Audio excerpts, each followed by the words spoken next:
चलो, तो osmotic pressure क्या होता है बेटा, एक बार फिर से कहानी कर देता हूँ क्योंकि वो रिकॉर्डिंग चली गई है तो नई वाली है ये फिर से। तो ऑस्मोटिक प्रेशर क्या होता है, एक बार फिर से कहानी सुन लो।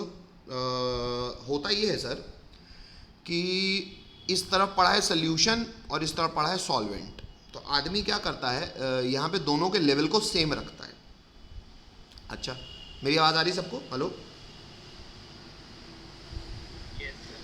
यहाँ पे सोल्यूशन साइड में सॉल्वेंट भी है और सॉल्यूट भी है। लेट से दोनों मिला के 100 रुपये के हैं और यहाँ पे केवल सॉल्वेंट 100 रुपये का है।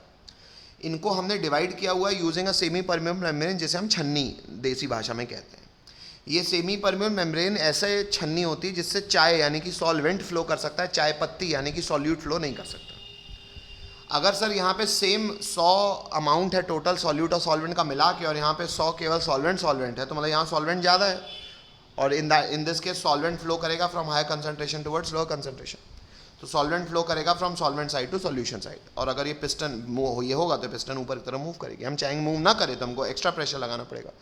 PATM यानी कि एटमॉस्फेरिक प्रेशर के अलावा जो हम एक्स्ट्रा प्रेशर लगाएंगे उसको पाई से रिप्रेजेंट किया गया है, उससे ऑस्मोटिक प्रेशर लगाया जाएगा जिससे ऑस्मोसिस यानी कि ये सॉल्वेंट का फ्लो करना रुक जाएगा।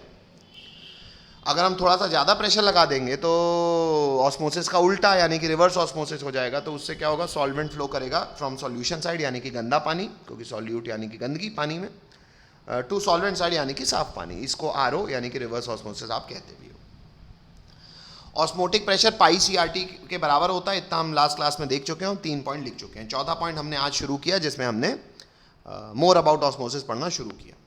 उसमें हमने सबसे पहले आइसोटोनिक, हाइपरटोनिक और हाइपोटोनिक के बारे में जाना। शायद आपको इतनी बातें सबको समझ में आती है। और हम एक बात एक्स्ट्रा जानने की कोशिश कर रहे थे जिसको हमने लिखा था पॉइंट क्रमांक रोमन नंबर 4। रोमन नंबर 4 ये था कि भाई ऑस्मोटिक प्रेशर और बाकी की कॉलिगेटिव प्रॉपर्टी का इस्तेमाल होता है मॉलिक्यूलर मास डिटर्मिनेशन करने के लिए सॉल्यूट का। क्यों? क्योंकि सर फॉरेंसिक में कभी भी आदमी कुछ भी डिटरमाइन करता है तो जनरली बायोमोलिक्यूल्स, बायोलॉजिकल जो मॉलिक्यूल हैं वो डिटरमाइन होता है। बायोमोलिक्यूल बेटा बहुत बड़े बड़े होते हैं, बड़े molecules, large molecules, organic compounds होते हैं।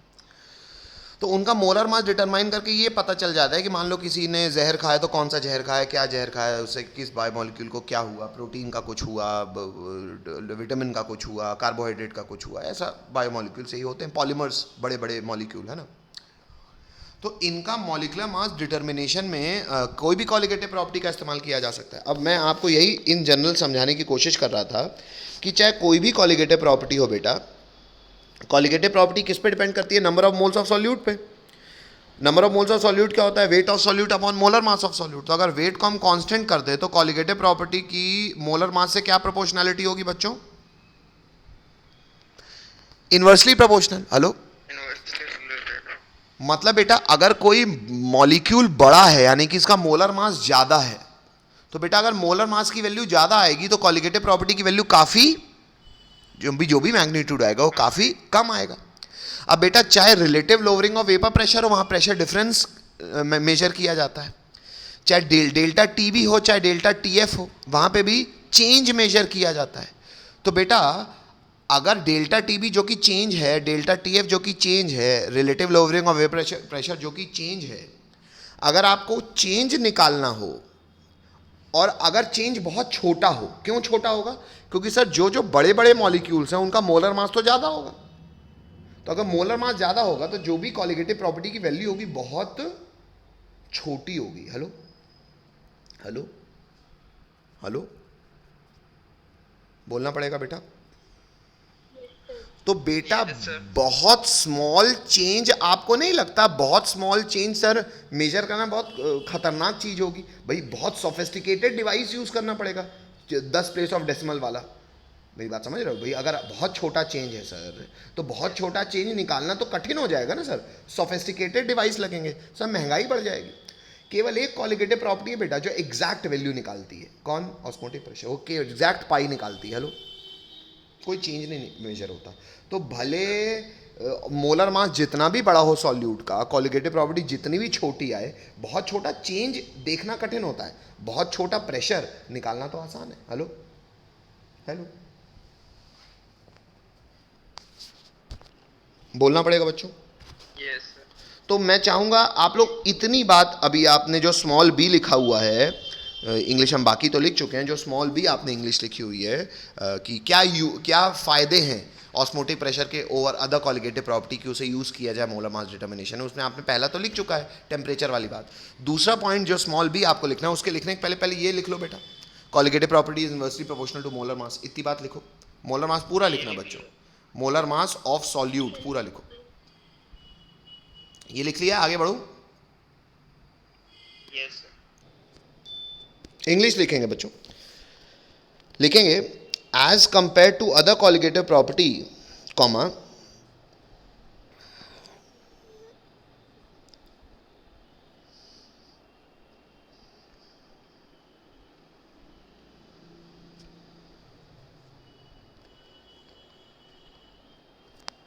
लिखा इतना, आगे बढ़ो कि determination of large molar mass can be easily determined by calculating small value of osmotic pressure. हटा दूं? Yes, sir. While small change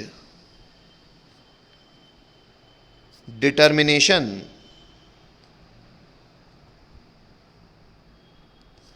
is relatively difficult, बाकी कॉलिगेटिव प्रॉपर्टी में जो स्मॉल चेंज है वो डिटरमाइन करना फिर भी डिफिकल्ट है, लेकिन छोटा ऑस्मोटिक प्रेशर तो डायरेक्ट आप बैरोमीटर से पढ़ के बता सकते हो। इसलिए ये दूसरा फ़ायदा हो गया। पहला फ़ायदा हुआ ये नॉर्मल टेम्परेचर पे हो जाता है, वो एलिवेटेड टेम्परेचर एक्सट्रीम टेम्परेचर्स में होते हैं, तो एक्सट्रीम टेम्परेचर में जो मॉलिक्यूल है वो डिकम्पोज कर जाए। और दूसरा क्योंकि कॉलिगेटिव प्रॉपर्टी मोलर मास के इन्वर्सली प्रोपोर्शनल है, तो लार्ज मोलर मास निकालने के लिए कॉलिगेटिव प्रॉपर्टी की वैल्यू बहुत कम आएगा, और बहुत कम वैल्यू एब्सोल्यूट वैल्यू निकाला जा सकता है, लेकिन बहुत छोटा चेंज निकालना उतना इजी नहीं है। मेरी बात शायद अब आपको सबको हजम हो गई होगी। हेलो, बोलना पड़ेगा। तो स्टार मार्क करके लिखेंगे बच्चों एबनॉर्मल मोलर मास, और ब्रैकेट में एबनॉर्मल मोलर मास को समझाने वाले व्यक्ति का नाम भी लिखेंगे। एक्चुअली बेटा वैन 't हॉफ एक ऐसा व्यक्ति था जिसने इस बारे में लोगों को समझाया, तो उस नाम से ये चलता भी है, तो ब्रैकेट में लिख देंगे वैन HOFF हॉफ फैक्टर, और वैन 't हॉफ फैक्टर को हम लोग स्मॉल आई से रिप्रेजेंट करते हैं। इतना लिखो। अगर आप कोई भी कॉलिगेटिव प्रॉपर्टी पे गौर करो जो भी आपने अब तक पढ़ी हो, तो एक बार फिर से ये बात आपको रिवाइज कराता हूँ मैं। हर कॉलिगेटिव प्रॉपर्टी, क्या आप इतनी बात जान चुके हो बच्चों कि हर कॉलिगेटिव प्रॉपर्टी जो है वो मोलर मास के इन्वर्सली प्रोपोर्शनल है? फिर से लिख लो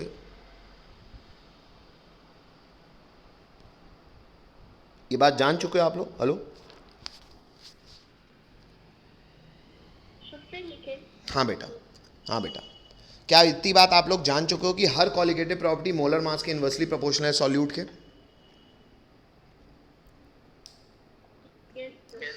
क्या आप ये भी जानते हो कि सर हर कॉलिगेटिव प्रॉपर्टी को केवल फर्क पड़ता है कि number of moles of solute कितने हैं, उनको ये फर्क नहीं पड़ता कि वो कौन है, कैसे हैं, टूटे हैं कि सीधे हैं, लंबे हैं कि छोटे हैं, मोटे हैं कि बड़े हैं ना, उनको केवल नेचर से कोई फर्क नहीं पड़ता, उनको केवल फर्क पड़ता है कितने हैं। Hello,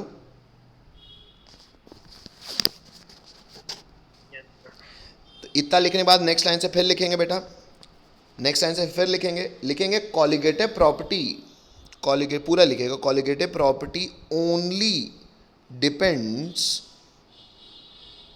on number of solute particles and not on their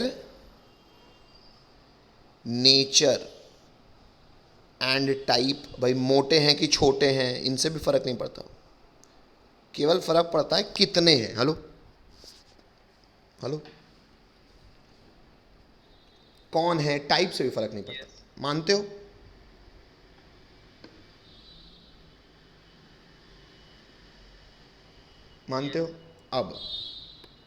अब बेटा अगर ऐसा है कि कॉलिगेटिव प्रॉपर्टी को केवल फर्क पड़ता है कि कितने हैं, कौन है से मतलब ही नहीं है उसको, तो मैं आपको एक विवाद की बात बता देता हूँ। जो एक्चुअली एक्सपेरिमेंटली देखा भी जाता है। बेटा मुझे एक बात कॉमन सेंस की ये बताओ, मान लो मैंने पानी में NaCl डाला, कितने 100 मोल्स। पानी में NaCl पानी में जाने के बाद क्या 100 मोल्स ही बना रहेगा? नहीं सर। सर जैसे ही NaCl पानी में जाएगा वो तत्काल टूट जाएगा Na+ में और Cl- में, पता ही है सबको। सर अगर एक से एक एक बनता है तो 100 से ये बन जाएंगे 100 और ये बन जाएंगे 100। अगर सर आपका कहना है कि इसको मतलब ही नहीं कॉलिगेटिव प्रॉपर्टी को कि कौन है, उसको केवल मतलब है कितना है, तो हमने तो कायदे से हम जब एक्सपेक्ट करेंगे तो हम तो एक्सपेक्ट करेंगे कि 100 के रिस्पेक्ट में हमें प्रॉपर्टी मिले। लेकिन एक्चुअली हमको पता है बेटा, ये सच्चाई भी है, एक्चुअली हमको प्रॉपर्टी कितने के रिस्पेक्ट में मिलती है बेटा? 200 के। क्यों? क्योंकि उसको फर्क नहीं पड़ता कि तुम चार्ज हो कि अनचार्ज हो, तुम NaCl बड़े बड़े हो कि छोटे छोटे सोडियम आयन हो, क्लोराइड आयन हो। कॉलिगेटिव प्रॉपर्टी को केवल फर्क पड़ता है बच्चों कितना है, कौन है से मतलब ही नहीं है, चार्ज अनचार्ज मतलब ही नहीं है। Hello, colligative property only depends upon number of solute particles, not on their nature. मेरी बात समझ रहे हो? तो हम क्या एक्सपेक्ट, जैसे हम अगर कैलकुलेट करेंगे, अगर हम फॉर्मूला लगाएंगे तो फॉर्मूला लगा के हम नंबर ऑफ मोल्स कितने पुट करेंगे? 100। हेलो, लेकिन जो एक्सपेरिमेंटल वैल्यू आएगी, जो एक्चुअल वैल्यू आएगी, वो किसके रिस्पेक्ट में आएगी? 200। तो हम कहेंगे अरे ये तो एबनॉर्मल काम हो गया भाई, अनएक्सपेक्टेड काम हो गया। Hello hello hello, yes sir. तो जो भी कॉलिगेटिव प्रॉपर्टी की एक्सपेरिमेंटल वैल्यू आएगी बेटा, और जो आप थ्योरेटिकल कैलकुलेट करोगे उसमें फ़र्क होगा। हम जो थ्योरेटिकल मानेंगे हमको लगेगा वो तो नॉर्मल है, और एक्चुअली जो आएगी हमको लगेगा अरे यार ये तो एबनॉर्मल है। नॉर्मल एबनॉर्मल का फ़र्क समझ में आया? Hello hello hello, yes sir. चलो थोड़ा सा कॉमन सेंस आपको और दे देता हूँ। क्या सर लोग केवल डिसोशिएट होते हैं? नहीं बेटा, लोग एसोशिएट भी हो सकते हैं। कैसे सर? सामने देखिए बेटा, मैं मान लो मैंने 100 मॉलिक्यूल्स ऑफ एसिटिक एसिड डाले। अब आपको एसिटिक एसिड के बारे में एक बात नहीं पता है, पहले मैं बता दूँ वो बात। क्या शायद सबको पता है, एसिटिक एसिड कुछ ये फॉर्मूला होता है और कुछ ऐसा दिखता है। बेटा एसिटिक एसिड के पास एक प्रॉपर्टी होती है, अगर आपको नहीं पता तो आज से पता होनी चाहिए, कि एसिटिक एसिड के 2 मॉलिक्यूल्स अगर एक दूसरे के करीब आ जाए ना बेटा, तो उनमें एक अलग सा आकर्षण क्रिएट हो जाता है। कैसे? देख लो बेटा, क्योंकि शायद अब आप आइडियल और नॉट आइडियल सोल्यूशन समझते हो, तो आपको इस माइनस का इस प्लस को अट्रैक्ट करना और इस हाइड्रोजन के प्लस का इस ऑक्सीजन के माइनस को अट्रैक्ट करने से अब आपका विवाद नहीं होगा। इस अट्रैक्शन को शायद आप जानते हो, इसे हम H बॉन्डिंग कहते हैं। हेलो, ये बनाना नहीं है, सिर्फ सुनाने के लिए आपको। हेलो, तो कायदे से अगर मैं 100 मॉलिक्यूल्स डालूंगा ना, 100 मोल डालूंगा ना एसिटिक एसिड के, तो थ्योरेटिकली तो मैं 100 के हिसाब से वैल्यूज एक्सपेक्ट कर रहा हूँ, जो कि मेरे लिए नॉर्मल है। लेकिन जब मैं इसको कैलकुलेट करूंगा ना, एक्सपेरिमेंटल वैल्यू निकलेगी ना कॉलिगेटिव प्रॉपर्टी की, तो कितने के रिस्पेक्ट में निकलेगी बेटा? हर 2 आदमी मिलके 1 हो जाएंगे, तो 100 मिलके 50 हो जाएंगे। तो हम एक्सपेक्ट कर रहे थे 100 के लिए, हमको आंसर मिलेगा 50 के लिए। हेलो हेलो, तो ये एसोसिएशन भी हो सकता है, क्योंकि कॉलिगेटिव प्रॉपर्टी को तो फर्क पड़ता नहीं तुम कैसे हो, उसको तो केवल तुम्हारी संख्या से मतलब है। तो उसको संख्या कितनी मिलेगी अभी? 100 की 50। हेलो, उसको मतलब ही नहीं तुम बड़े हो गए हो। हेलो हेलो हेलो, मेरी बात नहीं समझ रहे भाई, उसको मतलब ही नहीं तुम डाइमराइज्ड हो, तुम एक साथ 2 हो या एक साथ आधे हो, तुम कितने हो। भले तुम, जैसे इसका ये अर्थ होगा गया कि एक कमरे में अगर मेरे को गिनना है कि लोग कितने हैं, तो भले एक आदमी को, जैसे कृष्ण भगवान आधा काटे हुए हैं, लेकिन मैं उसको 2 आदमी गिनूंगा। क्यों? क्योंकि एक यूनिट ही एक यूनिट है भाई। स्पेस में कंटिन्यूटी उसकी पेट से मान लो कटा है, तो पेट के बाद कंटिन्यूटी कट गई, तो मैं कहूँगा ये एक यूनिट है, दूसरा यूनिट। हमको मतलब ही नहीं आदमी का नाक उसके साथ है कि नाक अलग है। हेलो हेलो, नहीं समझ में आती बात, बोलना पड़ेगा बच्चों। चलो, तो बेटा मतलब केस ऑफ एसोसिएशन और केस ऑफ डिसोसिएशन उसके साथ रहेगा। हेलो हेलो, अच्छा, तो इस चक्कर में हम जो थ्योरेटिकली एक्सपेक्ट करेंगे कॉलिगेटिव प्रॉपर्टी और जो हमको एक्सपेरिमेंटल वैल्यू मिलेगी, उनमें फ़र्क होगा। और ये फ़र्क को दुनिया को समझाना और उस फ़र्क को ठीक करने का काम किसने किया? वैन 't हॉफ ने किया। और ये अब नॉर्मल क्या होता है ज़्यादा आप समझ पा रहे होगे। ठीक है, मेरी बात समझ में आती है? हेलो,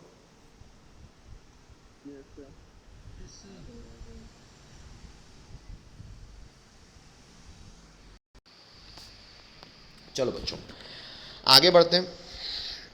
नेक्स्ट बेटा थोड़ा सा बेसिक और मैं आपको इसी में बताना चाहूँगा। बेसिक लिख लो बेटा थोड़ा सा।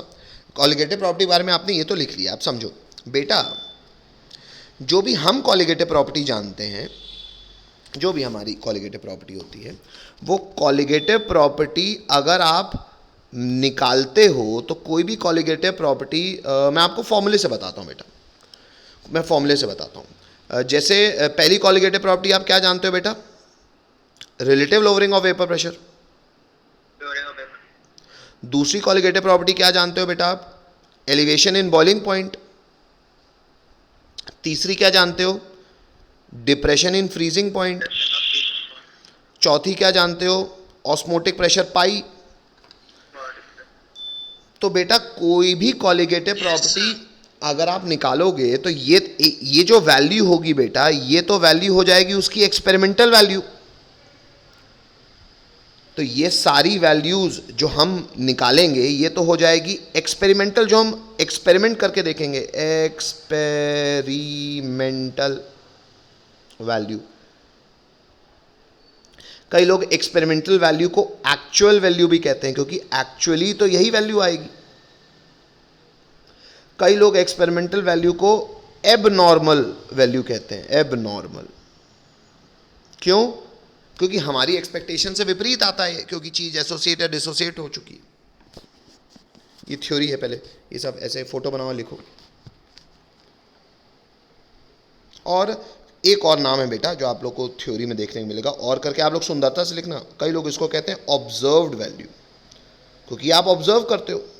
तो कितने नाम हो गए बेटा जो एक्सपेरिमेंटली आप ये वैल्यू निकालोगे, RLVP की, डेल्टा TB की, डेल्टा TF की या पाई की, जो एक्सपेरिमेंटल वैल्यू निकालोगे उसका नाम क्या होगा? या तो एक्सपेरिमेंटल वैल्यू या एक्चुअल वैल्यू या एबनॉर्मल वैल्यू या observed value. Hello, yes sir. अच्छा, और एक वैल्यू क्या होगी बेटा जो हमारी थ्योरी से आएगी? जैसे हमको पता है, ये मैं लिख नहीं रहा हूं, मैं आपको बोल रहा हूं, RLVP किसके बराबर होता है बच्चों? XB के। लेकिन XB के बराबर होता है तो आपने थ्योरेटिकली निकाला है ना। डेल्टा TB किसके बराबर होता है? KB into molality. Delta TF क्या होता है? KF into molality. पाई क्या होता है? CRT। सर ये तो हमने थ्योरेटिकली एक्सपेरिमेंटली देख के ये रिलेशनशिप को थ्योरी में बनाया है ना। Hello hello hello. तो बेटा ये दो वैल्यूज का जो फर्क है, ये फर्क को हटाने के लिए करेक्शन फैक्टर आया, और वो करेक्शन फैक्टर है वैन 't हॉफ फैक्टर, जो मैं आपको लिखवाया हूँ। अब वो वैन 't हॉफ फैक्टर क्या है, आइए वो थ्योरेटिकल, वो भी मतलब वो भी डिफाइंड है, थ्योरेटिकली डिफाइंड है, क्योंकि हम प्रैक्टिकल वैल्यू को अपने साथ इंक्लूड कर पाएँ। तो नेक्स्ट लाइन से लिखेंगे, नेक्स्ट लाइन से लिखेंगे, इंग्लिश लिखवाना यहाँ पे मैं नीति संगत मानूंगा बेटा, तो इंग्लिश लिखेंगे बच्चों, लिखेंगे इंग्लिश ये वाली। अब इंग्लिश लिखेंगे बेटा,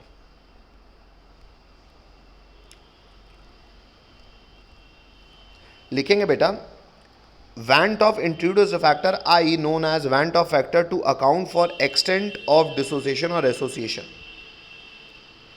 this factor I is defined as I is equal to, अब देखो इंग्लिश पूरी है बेटा, normal molar mass upon abnormal molar mass. नहीं, पहले आप ये मोलर मास को मत लिखो बेटा, ये हटा दो, पहले अपन उससे बात करते हैं। I इज इक्वल टू लिखेंगे observed colligative property upon calculated colligative property. मैं आपको ये बता चुका हूं, ऑब्जर्व्ड को मैं क्या क्या लिख सकता था?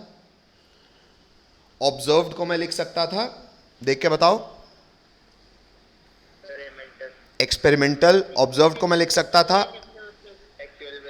एक्चुअल। ऑब्जर्व को लिख सकता था मैं एबनॉर्मल। हेलो,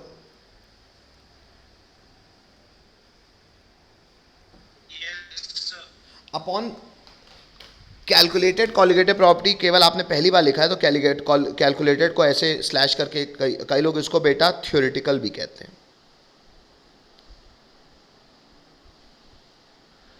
कई लोग इसको बेटा नॉर्मल भी कहते हैं, क्योंकि जो थ्योरी से हमको समझ में आता है वो हमको नॉर्मल लगता है, बाकी हमको अब नॉर्मल लगता है। बात समझ में आती है? Hello, yes sir. चलो इतना लिख लिया सबने, आई को डिफाइन कर लिया सबने? Hello, no sir.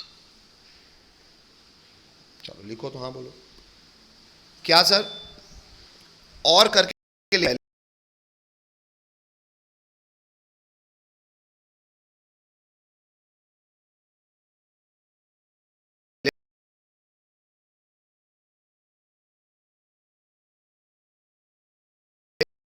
Next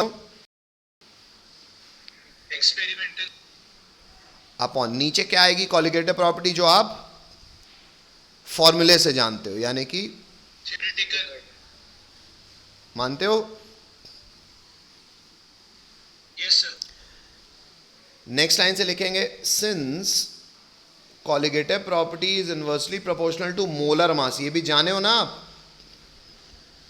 MM लिख रहा हूं मतलब मोलर मास ऑफ सॉल्यूट बोल रहा हूं। हेलो,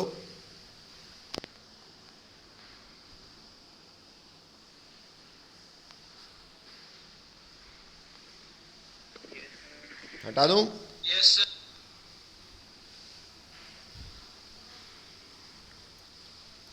और करके लिखेंगे बच्चों, और करके लिखेंगे बच्चों, क्या लिखोगे? और I is equal to, sir molar mass के अगर इन्वर्सली प्रोपोर्शनल है तो ऊपर आ जाएगा मोलर मास थ्योरेटिकल और नीचे आ जाएगा मोलर मास एक्सपेरिमेंटल। ब्रैकेट में लिख लेंगे बच्चों, जो थ्योरेटिकल मोलर मास है वो हमको क्या लगेगा?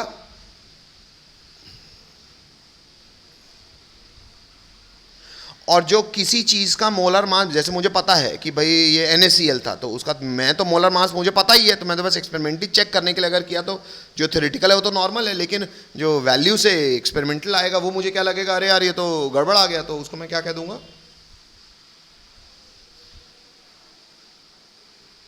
एबनॉर्मल।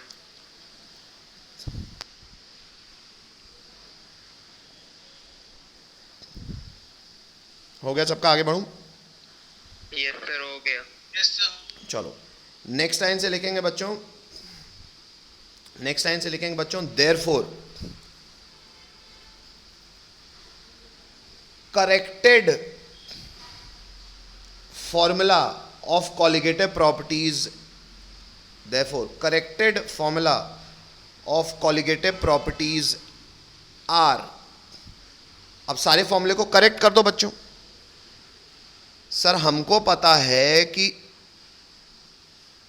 पाई जो भी आप एक्सपेरिमेंटली निकालोगे वो है पाई, और जो आप फॉर्मूले से निकालोगे वो है CRT। तो बच्चों बताओ यहाँ आई कहाँ आ जाएगा? इधर आ जाएगा। क्यों सर? अरे सर आई बराबर होता है ना एक्सपेरिमेंटल ये अपॉन कैलकुलेटेड, नीचे डिनोमिनेटर का CRT यहाँ आ जाएगा। हेलो भाई, ऊपर है एक्सपेरिमेंटल और नीचे है कैलकुलेटेड, तो कैलकुलेटेड क्रॉस मल्टीप्लाई कर दो तो नया पाई का फॉर्मूला क्या हो जाएगा? Pi is equal to ICRT, correction factor I into CRT। नया डेल्टा TB क्या आ जाएगा? जो भी एक्सपेरिमेंटल आएगा sir it will be equal to corrected times of theoretical, theoretical TB क्या होता है? KB into molality. Corrected delta TF क्या हो जाएगा बच्चों? I into KF into molality.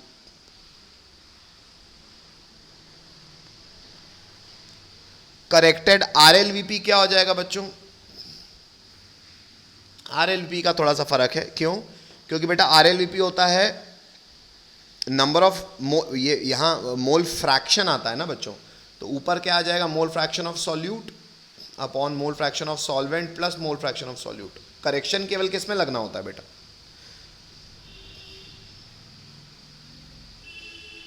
Solute में ना। हेलो, तो एक्चुअली N1 से वो इंटू नहीं होता है। मेरी बात समझ पा रहे हो? मैंने इसको अलग से क्यों लिखा है? हेलो,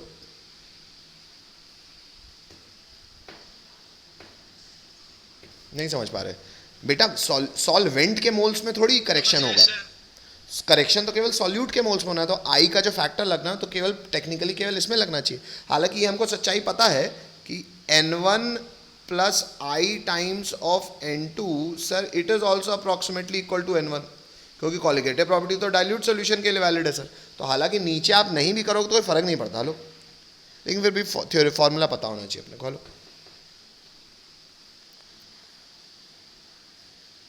हेलो समझ में आता है सबको इतनी बात?